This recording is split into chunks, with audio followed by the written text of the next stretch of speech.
Well, dear students, myself Dr. Ashish Garg, Associate Professor in Chemistry, SEET, R.N. Ruiya, Government College, Ramgarh, Shekhawati, District Sikar, Rajasthan. बच्चों, हमने heterocyclic compound first में चार compounds के हेट्रोएटम्स के heterocyclic compound के बारे में अध्ययन किया है। इसमें पहला फर्स्ट था pyrrole, second thiophene, third furan and the fourth one is pyridine. Right, यहां पर हमारा पार्ट 16 तक, this is the part of BSc part third organic chemistry. बच्चों, पार्ट 16 तक ये हेट्रोसाइक्लिक कंपाउंड फर्स्ट कंप्लीट हो गया है। अब इसमें लास्ट में मैं कुछ क्वेश्चंस हैं जो एग्जामिनेशन पॉइंट ऑफ व्यू से बहुत इंपॉर्टेंट है और बच्चों को उन क्वेश्चंस के प्रेजेंटेशन में बहुत अच्छा उनका प्रेजेंटेशन नहीं होता, इसलिए ये वाला पार्ट 17 हेट्रोसाइक्लिक कंपाउंड फर्स्ट, ये लेक्चर में कुछ क्वेश्चंस हैं, उनका मैं एक्सप्लेनेशन प्रॉपर वे में लिख के उनका आंसर मैं बता रहा हूं। क्योंकि बच्चे क्या करते हैं, कॉमनली एक सवाल पूछा कि pyrrole is showing acidic nature. Right, अब तक तो हमने ये पढ़ा है कि pyrrole is a weak base, pyrrole is weaker base than pyridine and pyridine is weaker base than secondary amine, है ना। सो दैट और एमीन्स, सो दैट ये बड़ा अटपटा सवाल है कि पिरोल यहां पर किस तरह की प्रॉपर्टी शो कर रहा है। पिरोल यहां पर एसिडिक नेचर।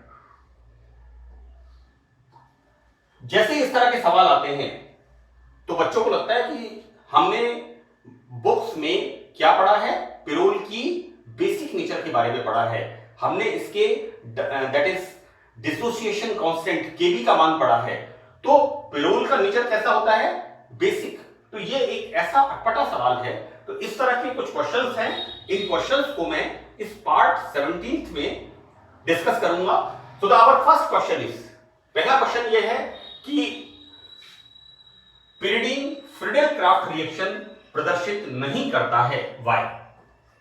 राइट, मैंने आपको इसमें बताया था कि हम यहां पर यूज करते हैं boron trifluoride with diethyl ether, और ये यहां पर मुश्किल से ये रिएक्शन होती है। सो दैट इज द हमारा यहां पर वो जो रिएजेंट होता है स्पेसिफिक रिएजेंट होता है। इसके अलावा पिरिडीन की जो मैंने part 15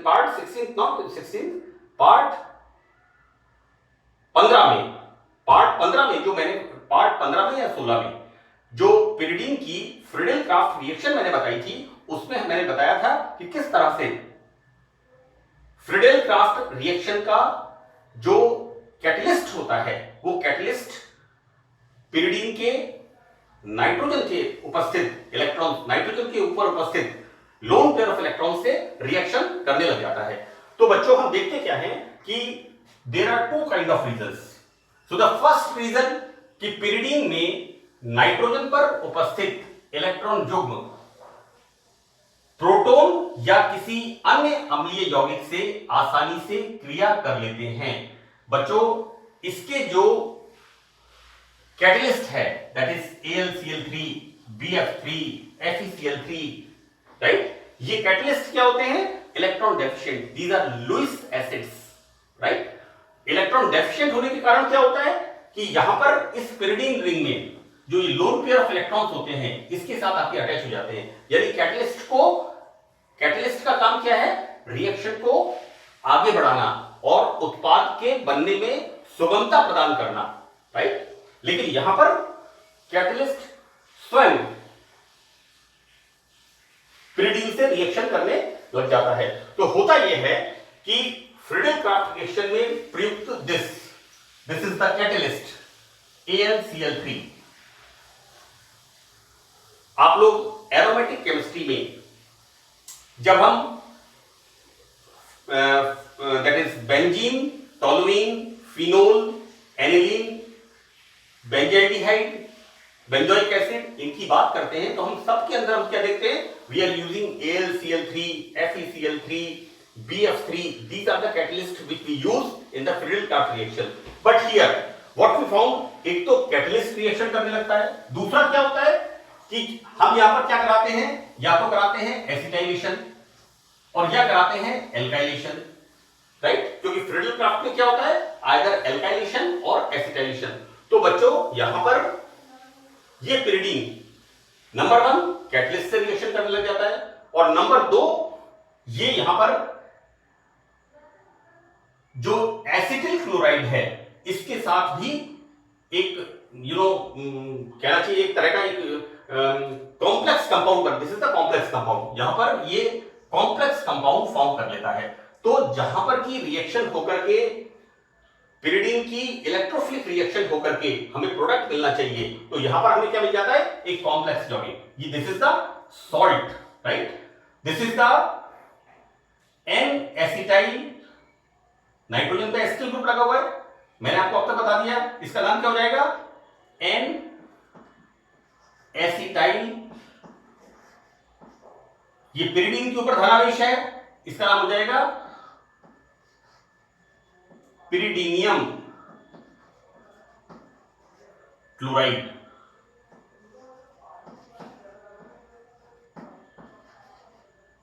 right, this is N acetyl pyridinium chloride. इसी तरह से यहां पर this is N alkyl, right, N alkyl pyridinium bromide. यानी जो रिएक्टेंट्स हमने काम में लिए हैं एल्काइलेशन और एसिटाइलेशन के लिए, वो स्वयं यहां पर पिरिडीन पर उपस्थित लोन पेयर ऑफ इलेक्ट्रॉन से रिएक्शन करके कॉम्प्लेक्स कंपाउंड बना देते हैं। So this is our first reason कि why pyridine is not giving Friedel Crafts alkylation और acetylation reaction. Clear? Now the second point, यहां पर ये जो पिरिडीन रिंग होती है,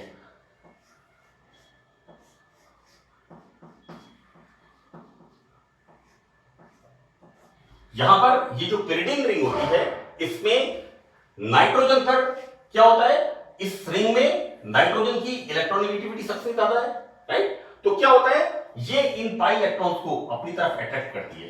तो यहां पर मैंने लिखा है कि पिरोल में नाइट्रोजन के आकर्षण के कारण, because nitrogen is having highest electronegativity in this ring 3.0, clear, aromatic ring निष्क्रिय हो जाती है, ठीक है ना, क्योंकि देखो क्या है बेसिकली कि इसकी रिएक्शन इसके साथ होनी चाहिए, इलेक्ट्रोफाइल के साथ होनी चाहिए, लेकिन due to higher electronegativity of nitrogen ये इसके साथ, इसको ये जो 6 पाई इलेक्ट्रॉन है इनको ना करता है कि नहीं रिएक्शन नहीं करनी है, राइट, तो अतः इलेक्ट्रोफाइल को पिरिडीन रिंग से पाई इलेक्ट्रॉन्स आसानी से उपलब्ध नहीं होते, इस प्रकार उपलब्ध। और तो बच्चों क्या होता है बेसिकली हम जब इसको पढ़ते हैं, किसको,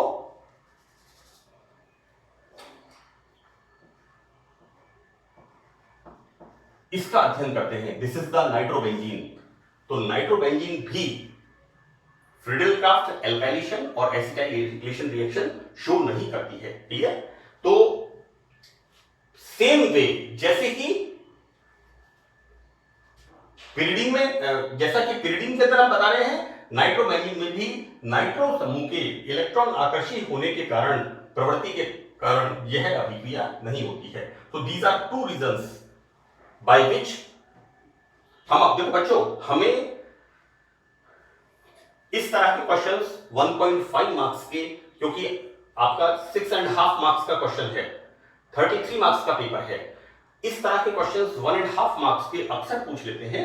तो उसमें बच्चों पूरे नंबर लेने के लिए हमें बिल्कुल लॉजिस्टिक, हमारा लॉजिकल आंसर होना चाहिए, जिससे हमें अच्छे मार्क्स हमें मिल सके और हमारा प्रेजेंटेशन अच्छा हो सके। Now in the second question here, कि पिरोल में नाइट्रोजन एटम की द्वितीयक प्रकृति को समझाइए। बच्चों क्या होता है कि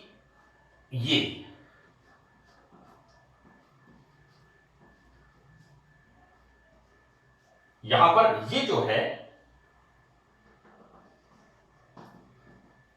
ये जो नाइट्रोजन है ये कैसा है, this is the secondary amine, right, dimethyl amine, dialkyl amine, whatever it is, right, this is the secondary amine. हम देखते क्या है कि NH एंड NH, तो हम ये मान के चलते हैं कि भाई ये भी NH है, सिंगल बॉन्ड से जुड़ा हुआ है, तो इसकी नेचर भी कैसी होना चाहिए, सेकेंडरी नेचर होना चाहिए, राइट। तो हमें क्वेश्चन पूछा हुआ है, देखो बच्चों, ऑल्दो होता क्या है कि सेकेंडरी एमीन्स के कंपैरिजन में पिरोल बहुत ज्यादा वीक बेस होता है। ये मैंने आपको पिरोल के अंदर एक्सप्लेन किया है, वहां पर लिखकर मैंने आपको ये चीज एक्सप्लेन की है। तो पिरोल में एक हाइड्रोजन एटम से, पिरोल में क्या हो रहा है, नाइट्रोजन क्या है, एक हाइड्रोजन से बंधित होता है, तो यहां पर ये जो है this nature is secondary, is अब ये नेचर सेकेंडरी कैसे है, राइट, यानी हमें ऐसा प्रतीत होता है इसको देख करके कि इसका और इसका रिजेम्बलेंस होना चाहिए, राइट। तो अब हम इसको किस तरह से साबित करेंगे कि यहां पर कुछ इसकी नेचर सेकेंडरी एमीन की तरह होती है, when this react with KOH, right, so that formation of salt like this, this is the N potassio pyrrole, right, यहां पर salt का फॉर्मेशन होता है। now in the second reaction when pyridine react with Grignard reagent, ग्रीनियर अभिकर्मक से reaction करती है, right, तो यहां पर हम क्या देखते हैं कि यहां पर ये जो होता है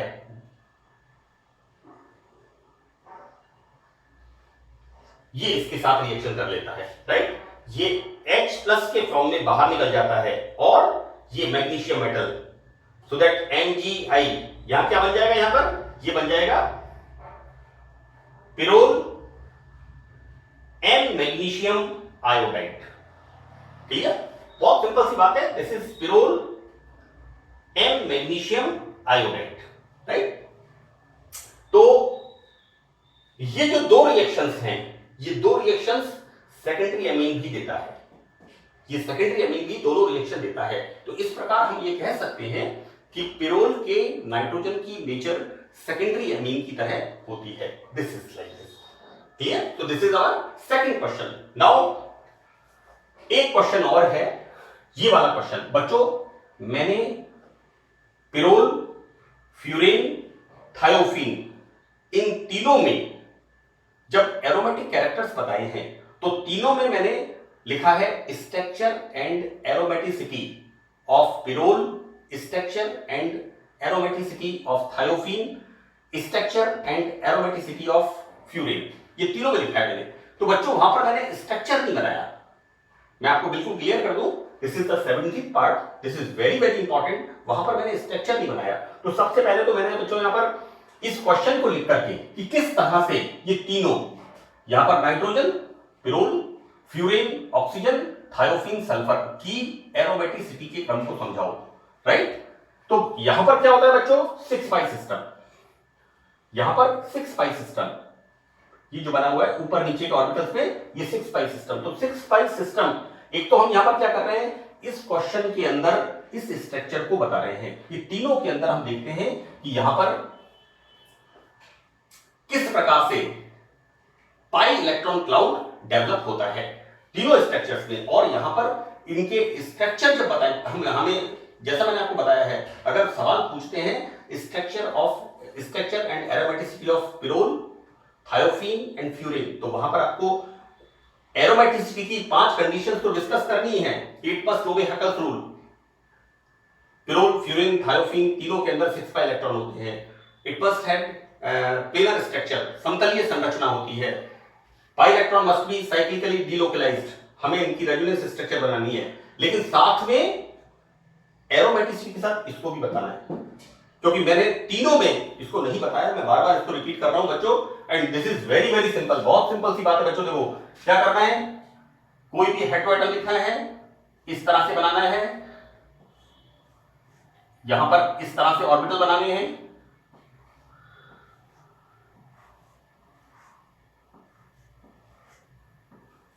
इस तरह से ऑर्बिटल बनाने हैं। यहां पर प्रत्येक में क्या है, एक एक इलेक्ट्रॉन है। यहां पर हेटेरोएटम के पास 2 इलेक्ट्रॉन हैं और फिर इसको इस तरह से ऊपर वाले को ऊपर वाले से, ध्यान करके थोड़ा सा, बहुत मुश्किल नहीं है बच्चों ये, नीचे वाले को नीचे से। ऐसा मत करना इस स्ट्रक्चर को देख के छोड़ दो, बहुत आसान सी बात है।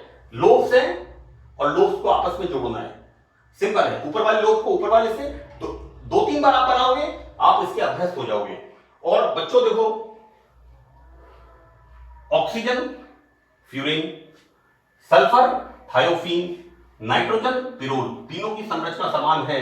सिर्फ आपको एक स्ट्रक्चर याद करना है और सिर्फ आपको हेटेरोएटम चेंज करना है, राइट। एक बात मैं आपको और बता दूं कि बच्चे क्या करते हैं, यहां पर जब इसका स्ट्रक्चर लिखते हैं, किसका, पिरोल का, लिख देते हैं N, never write N, always write NH, क्योंकि यहां पर पिरोल के अंदर पिरोल का ये स्ट्रक्चर होता है, लाइक दिस, ठीक है ना। तो इसको हमें ध्यान रखना है।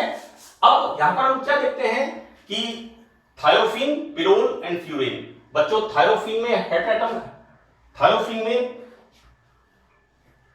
में हेटेरोएटम कौन सा होता है, यहां पर इसमें हेटेरोएटम होता है सल्फर, यहां पर हेटेरोएटम नाइट्रोजन और यहां पर हेटेरोएटम ऑक्सीजन। सीरियल नंबर मैंने आपको इन द बिगिनिंग बताया था, सल्फर, नाइट्रोजन एंड ऑक्सीजन। तो यहां पर इन तीनों की रेजोनेंस एनर्जी कितनी है, 29, 21, 16। इसकी 29 किलो कैलोरी पर मोल, इसकी 21 किलो कैलोरी पर मोल एंड इसकी 16 किलो कैलोरी पर मोल। तो यहां पर रेजोनेंस एनर्जी को देख करके हमें क्लियर हो जाता है कि which one is more aromatic, this is the highest aromatic, this is the lowest aromatic, clear. यहां पर बेंजीन की रेजोनेंस एनर्जी कितनी है, 36 किलो कैलोरी पर मोल, क्लियर। अब जैसा मैंने आगे लिखा है कि एरोमेटिसिटी के अंदर highest the aromaticity, right, then highest the resonance energy, highest the resonance energy, right. यहां पर अगर यहां पर सबसे अधिक एरोमेटिक कौन होगा, थायोफीन, क्योंकि यहां पर रेजोनेंस एनर्जी सबसे ज्यादा होती है, राइट। एरोमेटिक कैरेक्टर थायोफीन में सबसे ज्यादा होते हैं, सबसे ज्यादा इसकी रेजोनेंस एनर्जी होती है और सबसे कम फ्यूरिन की होती है। एरोमेटिक कैरेक्टर फ्यूरिन में सबसे कम होते हैं क्योंकि इसकी रेजोनेंस एनर्जी सबसे कम होती है, ठीक है।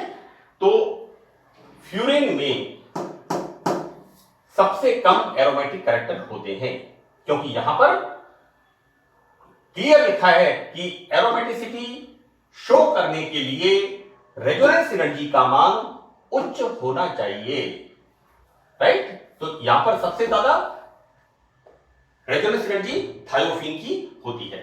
Now one more thing, heteroatom, heteroatom किस किस का है, थायोफीन,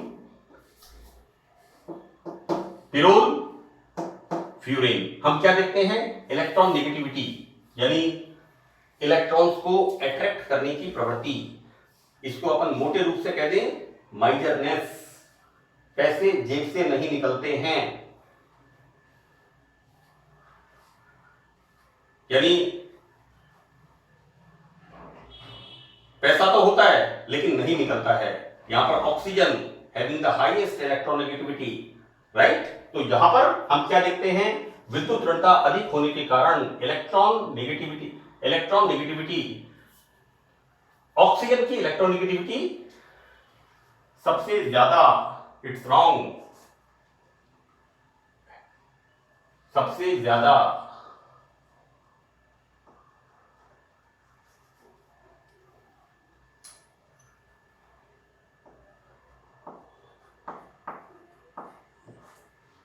यहां पर ऑक्सीजन की इलेक्ट्रोनेगेटिविटी आप देखिए सबसे ज्यादा होती है, अतः ऑक्सीजन पर उपस्थित lone pair of electron aromatic sextet में शामिल नहीं होता या मुश्किल से शामिल होता है।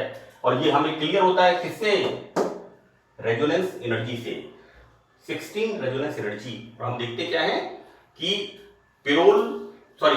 फ्यूरेन बहुत मुश्किल से इलेक्ट्रोफिलिक सब्स्टिट्यूशन रिएक्शन देता है।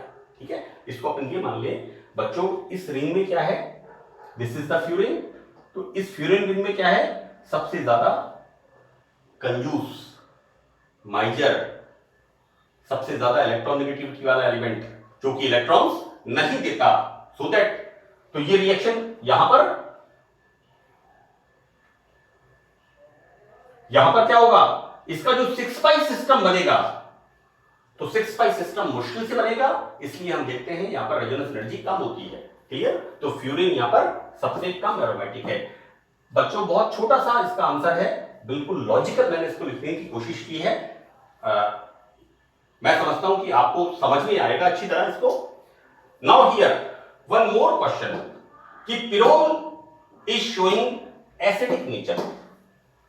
बड़ी अजीब सी बात है, अभी तक तो मैं आपको ये पढ़ाता आया हूं, pyrrole is a weak base, pyrrole is weaker base than pyridine, pyridine is weaker base than amines, right? But यहां पर क्या पढ़ रहे हैं, इट शोज एसिडिक नेचर। बच्चों को कई बार इस तरह के क्वेश्चंस के आंसर पता ही नहीं लगते।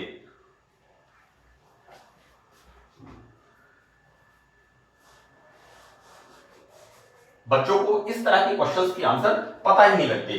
तो बच्चों इसका पहला रीजन तो क्या है कि this pyrrole when react with base, right, then formation of N potassium pyrrole. ये रिएक्शन बच्चों किसकी है, बेस की एसिड के साथ रिएक्शन। तो ये रिएक्शन क्या इंडिकेट करती है कि पिरोल में कुछ एसिडिक कैरेक्टर होते हैं, राइट? ये रिएक्शन किसकी है बच्चों? अब मैं ये कहूं कि साहब ये तो बेस है, लेकिन रिएक्शन यहां पर कैसी हो रही है, यहां लवण बन रहा है, सॉल्ट बन रहा है, राइट?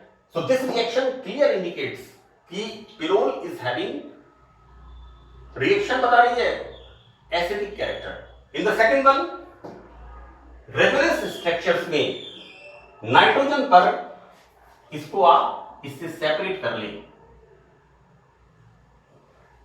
कि रेजोनेंस स्ट्रक्चर में नाइट्रोजन पर धनावेश आने से H+ आसानी से निकलता है, राइट? और बच्चों मैंने तीनों पिरोल, फ्यूरिन, थायोफिन, तीनों की रेजोनेटिंग स्ट्रक्चर्स को, जो एरोमेटिक कैरेक्टर्स हैं, इन तीनों के मैंने पांचों कंडीशंस को एक्सप्लेन किया है। तो वहां से आप लोग क्या करेंगे, रेजोनेटिंग स्ट्रक्चर, रेजोनेंस स्ट्रक्चर्स इनके लिख लेंगे। वहां से अच्छी तरह से आप समझ करके कि किस तरह से इलेक्ट्रॉन्स का डीलोकलाइजेशन हो रहा है। तो रेजोनेंस स्ट्रक्चर्स आप, जो मैंने आपको पिरोल पे बताया हुआ है, उनको यहां पर लिखना है, इस बिंदु को लिख के मत आ जाना कहीं, राइट? जिससे आपका जो आंसर है, क्योंकि बेटा क्वेश्चन ये आएगा, मेरे को पता है ये क्वेश्चन पूछा हुआ है 1.5 मार्क्स का, 2 मार्क्स का, तो वहां पर आपको यहां पर पिरोल की रेजोनेटिंग स्ट्रक्चर्स, जो कि मैंने आपको structure and aromaticity of the pyrrole इसमें मैंने बताया है। I think this is the fourth one lecture, उसमें मैंने इसको एक्सप्लेन किया है। आई थिंक आप चेक करिएगा, 3rd, 4th, 5th को आप चेक कर लीजिए, वहां आपको इसका आंसर जरूर मिल जाएगा। नाउ हियर, यहां कैरेक्टर्स कैसे हैं, sp2, राइट? यहां पर sp2 कैरेक्टर्स होते हैं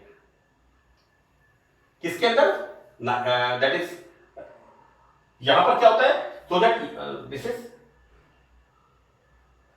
यहां पर क्या होता है, यहां पर s कैरेक्टर्स, ये जो हाइड्रोजन होता है इसके s कैरेक्टर्स ज्यादा होते हैं, तो ये प्रोटॉन आसानी से यहां से रिलीज हो जाता है। So these are the 3 evidences by which we can say कि pyrrole is a weak base as well as pyrrole is also showing acidic nature, right? So these are few questions of our compound first.